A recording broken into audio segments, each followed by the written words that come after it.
à tout moment de la vie, à partir du moment où l'idée de le concevoir est envisagée, je pense qu'il peut déjà commencer à consulter. Évidemment, ce ne sera pas lui, ce sera plutôt ses parents.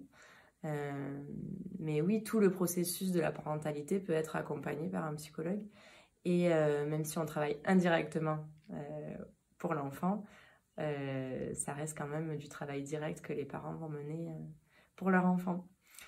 Et sinon, de manière un peu plus concrète, je pense qu'on peut se dire qu'à partir de 3 ans, en fait, à partir du moment où l'enfant a des capacités d'élaboration, alors on peut envisager un travail en relation duel avec l'enfant. C'est aussi le moment où l'enfant va être plus en capacité de laisser ses parents pour faire quelques minutes et travailler avec le psychologue. N'importe quel signe qui nous inquiète peut être un motif de consultation. Ça coûte rien et c'est amené de plus en plus à ne rien coûter, même financièrement. Et surtout, en fait, on ne va pas forcément s'engager dans un travail. Si on est inquiet, parlons-en et on aura une écoute, quelqu'un qui va avoir un regard observateur, objectif sur l'enfant, sur la situation, qui va pouvoir aussi évaluer et orienter et réorienter si besoin. Voilà, vers les professionnels, parce que même si c'est sur un retard de langage, par exemple, bah, on peut voilà, vers un psychologue, en discuter, puis ensuite, ça va pas durer voilà, 1 ou 2 séances, et puis rapidement, si besoin, orienter vers un orthophoniste, mais en tout cas, voilà, n'importe quel signe, c'est OK. Et au contraire, je pense que c'est super important. Du côté des professionnels,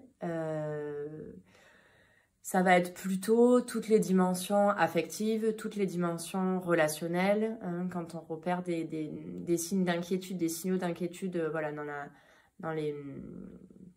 la construction affective de l'enfant ou dans ses réponses affectives, dans ses réponses relationnelles aussi, avec ses pairs, avec les adultes. Toutes les dimensions aussi...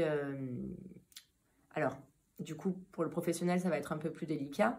Mais voilà, quand il y a des difficultés aussi sur la dynamique familiale, on peut consulter un psychologue.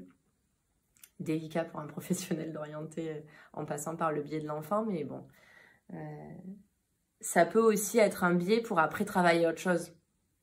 Évidemment sur le plan scolaire aussi, s'il y a des difficultés sur le plan scolaire. Et puis aussi somatique, même si c'est pas forcément le bon mot, mais par exemple une énurésie ou des troubles du sommeil peut amener aussi à consulter un psychologue. Oui. Oui, il existe des formations initiales plus spécifiques orientées psychologie clinique et développement, mais il existe aussi tout un tas de formations continues avec des DU, voilà, tout un tas de formations continues. Et puis aussi, en fait, ça va être notre pratique, notre expérience qui va entraîner cette spécialité. Mais oui, bien sûr qu'il en existe et généralement, ça se trouve assez facilement sur Internet. Alors, d'abord, parler de soi, que le professionnel parle de lui, parle de son ressenti, de son éprouvé.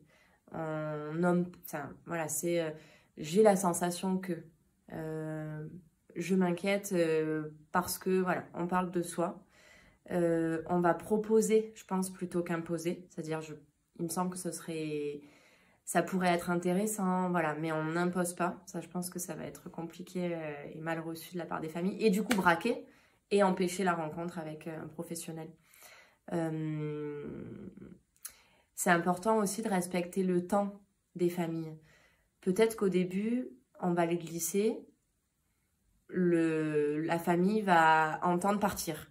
Ben, c'est pas grave, on pourra y revenir. Ou c'est la famille même, ce qui serait idéal, c'est que la famille revienne et nous en reparle. Et là, on va construire quelque chose d'une relation de confiance aussi avec la famille. Essayer aussi d'illustrer si c'est possible et si c'est pertinent avec des exemples concrets. Alors, évidemment, on les nomme pas, mais vous saviez, l'année dernière, j'avais un enfant, il avait peut-être difficulté. Et puis, ils ont consulté, ça a vachement débloqué des choses et tout, ça l'a vachement aidé, ça peut être intéressant. Rappelez aussi que ça coûte rien, encore une fois, ça peut ne rien coûter financièrement aussi de plus en plus. Et que ça coûte rien. S'il n'y a rien, si c'est juste une inquiétude infondée, et ben c'est génial, on repart, merci, au revoir, c'est super, on est tous rassurés. Et aussi, ce qui me semble évidemment super important, c'est de respecter la confidentialité. Donc évidemment, quand on n'en parle pas devant les autres familles, on n'en parle pas devant les autres enfants non plus, on privilégie un moment voilà, assez confidentiel avec les parents.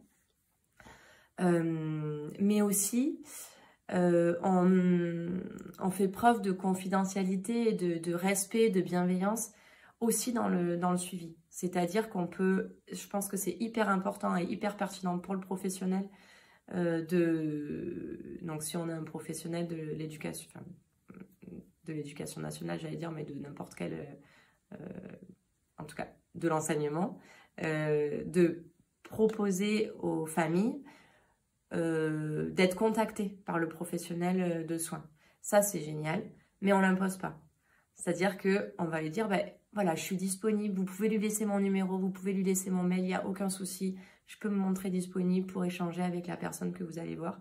Par contre, c'est tout à fait différent de dire, bah, et vous lui dites qu'elle m'appelle, hein, comme ça je pourrais lui expliquer, hein, vous lui dites bien qu'elle m'appelle. Voilà, ça non.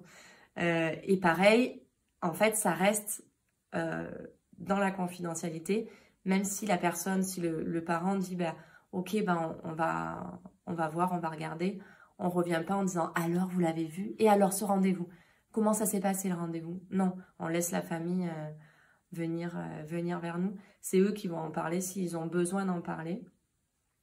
Et ce sera vachement plus bénéfique pour l'enfant et pour la relation avec la famille. Actuellement, il y a une grande proportion d'enfants qui est diagnostiquée avec un trouble du neurodéveloppement. C'est ce qu'on va retrouver, donc il y a les TSA et les TDAH, en gros, qu'on retrouve beaucoup dans ces troubles du neurodéveloppement. À la fois, ils sont beaucoup plus diagnostiqués et c'est hyper important et c'est hyper pertinent parce que ça permet de mettre plein de choses en place pour eux. Le problème, c'est qu'on se confronte au deuxième défi, à mon sens, qui est le fait qu'il n'y a pas assez de suivi possible. Et à la fois, il y a aussi, moi je trouve, un besoin de mesures dans ces... Il peut y avoir des surdiagnostics, notamment avec le TDAH, où on surdiagnostique ces enfants. Et je pense que c'est pas forcément bénéfique pour eux, et ni pour leur famille, ni pour dans les classes, puisqu'après, ils peuvent être aussi stigmatisés.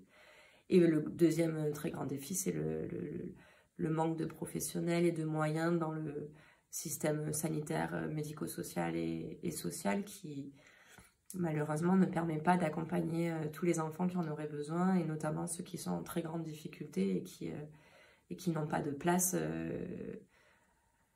dans un enseignement adapté, en fait, et qui se retrouvent à domicile faute de place, alors que c'est des enfants en très grande souffrance, en très grande difficulté, et du coup des familles en très grande difficulté. Je pense que vraiment la formation, c'est hyper important. Et puis voilà, globalement, de rester avec une écoute toujours bienveillante et respectueuse de l'enfant, quoi qu'il en soit. Ce qui me semble aussi hyper pertinent pour être un peu plus spécifique, c'est aussi de travailler en partenariat. Et ça, je crois que ça rejoint aussi le point par rapport au social, au médico-social, au sanitaire, où on est de plus en plus en manque de moyens. Ne pas hésiter voilà, à se montrer disponible pour que la psychologue nous contacte, ne pas hésiter à prendre contact avec les services médico-sociaux s'il y en a, ou les CMPEA, enfin voilà, avec les autres services pour faire du lien et construire un projet personnalisé de l'enfant qui soit adapté pour l'enfant et aussi pour sa scolarité. Je crois que les professionnels de l'éducation sont confrontés aussi à toutes les politiques qui font qu'il y a beaucoup d'enfants qui sont en situation de handicap, ou en tout cas en grande difficulté affective, émotionnelle et scolaire, et de comment est-ce qu'on peut les gérer, ces enfants-là. Je pense que se former, c'est super important, et faire du lien avec les autres professionnels qui accompagnent ces enfants, ça va permettre aussi de se sentir de un moins seul et plus outillé pour les accompagner. Formez-vous avec les mômeries.